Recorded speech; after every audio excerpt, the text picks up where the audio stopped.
우리는 다 집에 성경이 한두 권씩 웬만하면 있잖아요. 이 성경책이 원래 한국말이 아니고 우리 한국 사람 것도 아니고, 그런데 이것이 어떻게 기록이 되고 또 어떻게 전수가 됐는지를 알 수 있는 단서가 오늘 36장, 예레미야 36장의 내용에서 우리가 발견할 수 있어요. 1절에 여호야김 제4년 통치 4년에 하나님께서 예레미야에게 너 성경을 기록하라, 이 두루마리, 옛날에는 지금처럼 이렇게 인쇄술이 발달되지 않는 시기여서 이렇게 좋은 종이가 없었어요. 우리가 가지고 있는 종이는 얇지만 앞뒤로 기록을 해도 번지지가 않고 앞에 있는 내용이 안 보이잖아요. 근데 이 당시에는 종이가 이렇게 좋은 종이가 없었어요. 갈대에서 추출한 이 종이죠. 거기 이 두루마리로 이렇게 길게 해서 거기다가 썼던 것입니다. 그러니까 책이 이게 둘둘둘둘 말아가지고 두루마리로 묶어서 보관을 하고 또 볼 때는 두루마리를 펴서 이렇게 읽고 했죠. 하나님께서 예레미야에게 주신 예언의 말씀을 기록하라, 부르심을 받았을 때부터 이 시점까지 내용을 다 기록하라. 그 목적이 3절에 나와 있어요. 유다 가문이 내가 그들에게 내리려 한 모든 재난을 듣고 이 성경을 기록하고 사람들에게 들려주게 되면 각기 악한 길에서 돌이키리니, 돌이키게 하기 위해서 성경을 우리에게 주셨다는 거예요. 그냥 재미있는 책으로 읽으라고 주신 게 아니고 그것을 읽고 듣고 우리의 인생의 악한 길에서 성경을 읽을 때마다 돌이킬 수 있도록 이 하나님의 말씀을 우리에게 주신 것입니다.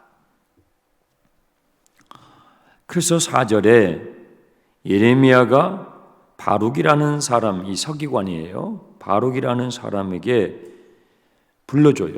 하나님께서 주신 그 예언의 말씀을 그대로 불러주면 바룩은 그것을 그대로 두루마리 책에다가 기록을 하는 거예요. 성경은 이렇게 기록하게 된 거예요. 하나님께서 예레미야에게 들려주시면 그러면 예레미야는 이 서기관 바룩에게 그대로 전해주는 거예요. 그럼 옆에서 받아 쓰는 거예요. 여러분 필사하듯이 다 이렇게 받아 쓰는 거예요. 선지자와 서기관의 멋진 동역을 우리가 보게 되는 것입니다. 성경 한 권이 이렇게 기록이 되는 것이죠. 6절에 너는 이 기록된 하나님의 말씀을 금식일에 성전에 들어가서 낭독해 주어라. 백성들의 귀에 들릴 수 있도록 낭독해 주어라. 이 금식일은 아마도 대속죄일이지 않을까 싶어요. 대속죄일에는 이스라엘 전역의 사람들이 금식을 국민들이 다 참여하는 날이에요.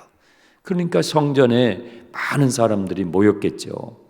그 절기에 기록된 두루마기를 가지고 가서 펴서 낭독해 주라는 거예요.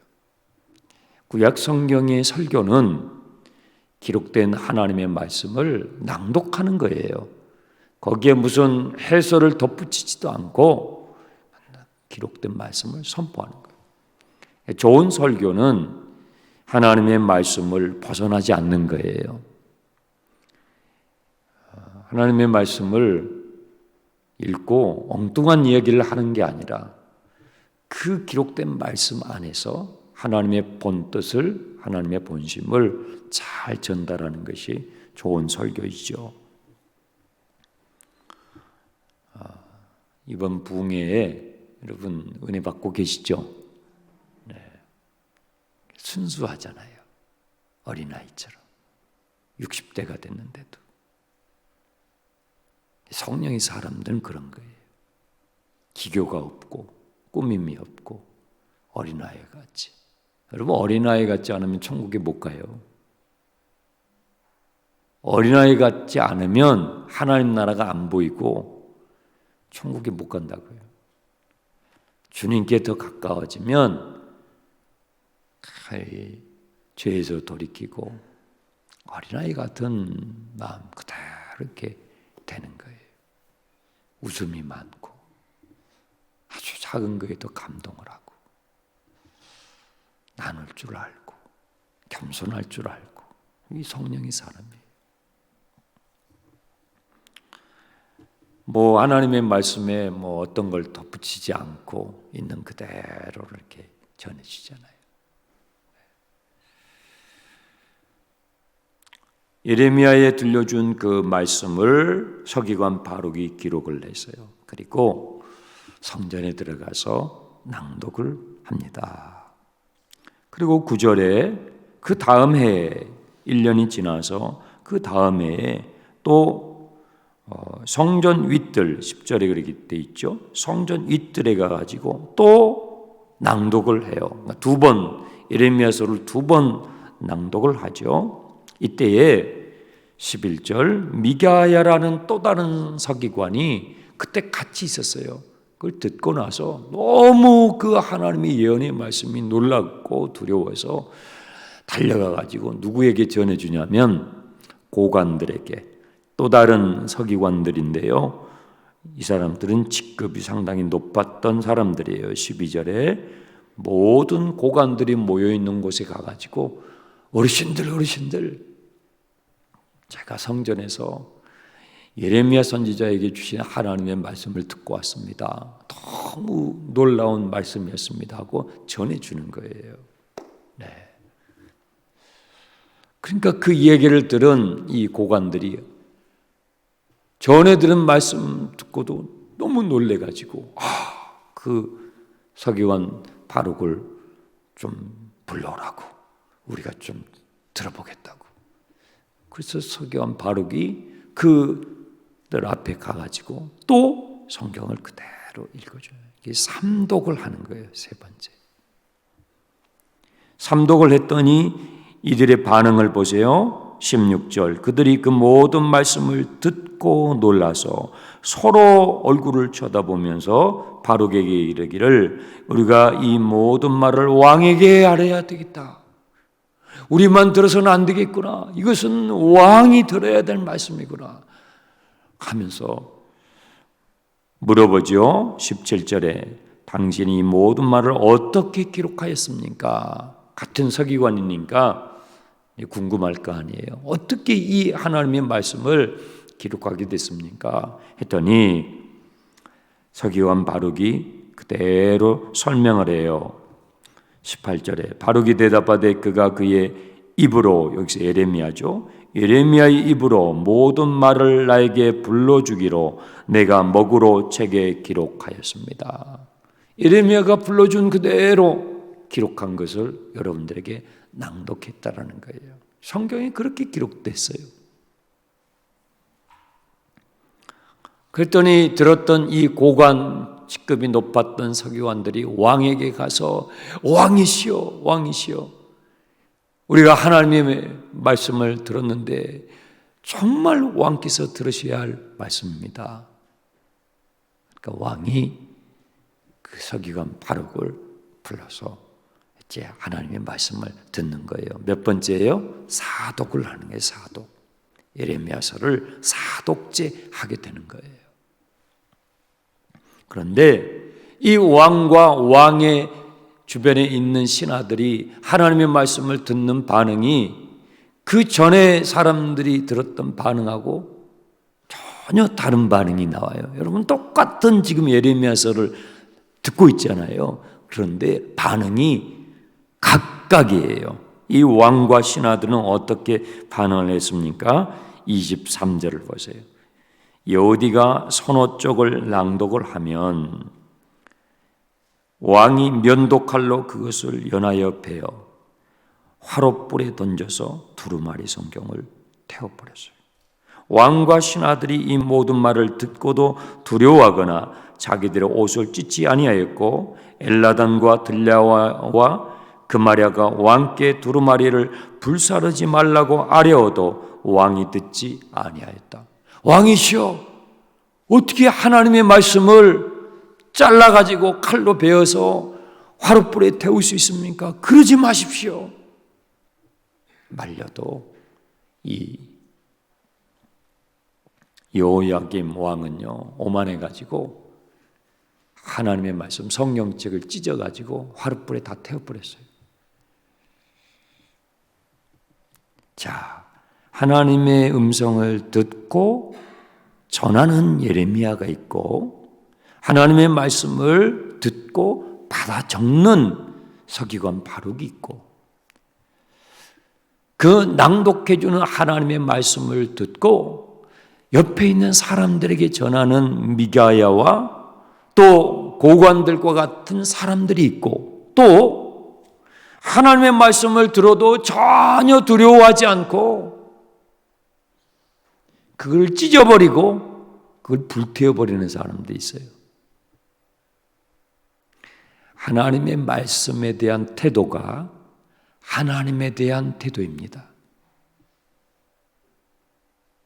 하나님의 말씀에 대한 여러분의 태도가 하나님께 대한 태도라고요. 자, 그러면 이 여호야김 왕은요, 왜 하나님의 말씀을 듣고도 두려워하지 않고 정말 겁없이 성경을 찢어요? 그거 불태워버려요. 어떻게 그런 마음을 가졌을까요? 하나님보다 더 의지하는 게 있으니까. 하나님보다 더 두려워하는 게 있으니까. 하나님보다 더 의지하고 두려워하는 게 있으면 하나님의 말씀을 들어도요, 하나도 두렵지가 않아요. 휴지 조각이 똑같은 다른 책하고 똑같아요. 신문 조각과 똑같아요. 그러면 이 여호야김 왕이 진짜 두려워하고 의지했던 건 뭘까요? 우리가 열왕기하를 다 살펴봤지만 한 번 더 우리가 기억을 떠올리게 되면 이 여호야김 제4년째라고 그랬잖아요. 1절에. 이때 이 근동적이 아주 중요한 사건이 있었어요.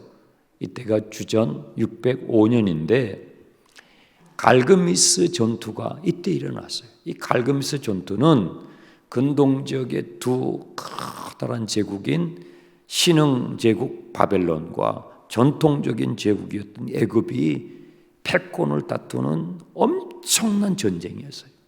갈그미스라는 지역에서 이때 전쟁이 일어난 거예요. 바로 그 시점에 남유다의 왕이 이 여호야김이었어요. 얼마나 국제 정세가 지금 요동을 하는 상황이에요. 누가 패권을 잡느냐에 따라서 나라의 운명이 바뀌는 거예요. 그런데 이 갈그미스 전투에서 바벨론이 승리해요. 바벨론이 승리하니까 애굽의 바로 왕이 패배해 가지고 이제 애굽으로 도망가면서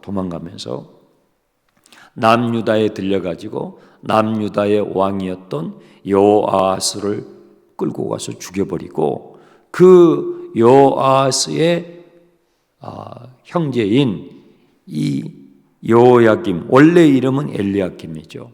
엘리야김의 이름을 여호야김으로 바꿔가지고 다 왕으로 세워요.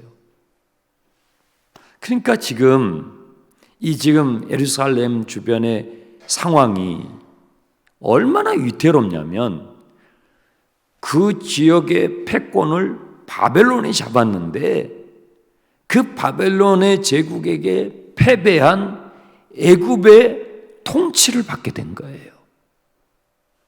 얼마나 위태로워요. 바벨론의 힘이 거기에서 가장 강력한 힘으로 패권을 잡았는데 거기에 패배한 애굽의 지배를 받게 됐으니 이것은 까딱 잘못하면 어때요? 나라가 통째로 날아가는 거예요. 그때 하나님께서 예레미야에게 내가 너에게 준 예언의 말씀을 다 기록해서 사람들에게 낭독해라. 그래서 왕 앞에까지 가서 낭독하게 된 거예요. 뭐예요? 너 이렇게 위태로운 국제정세 가운데서 너 누구를 의지할 거냐 이 말이에요. 너 누구를 의지하고 왕의 노릇을 할래? 너 누구를 의지하고 오늘 하루를 살래? 하나님의 말씀을 의지해야 산다는 거거든요. 그래서 이 시점에 성경을 기록하게 해주신 거예요. 그런데 이 오만에 빠진 이 여호야김은요, 누구를 의지해요? 하나님을 의지하지 않는 거예요. 누구를 의지해요? 애굽을 의지하는 거예요. 애굽을. 그것도 바벨론에 패배한 애굽을 의지하는 거예요. 세상의 힘, 세상의 권력에 기대어 있는 거예요. 세상의 힘을 의지하는 사람은요, 하나님의 말씀을 우습게 여겨요.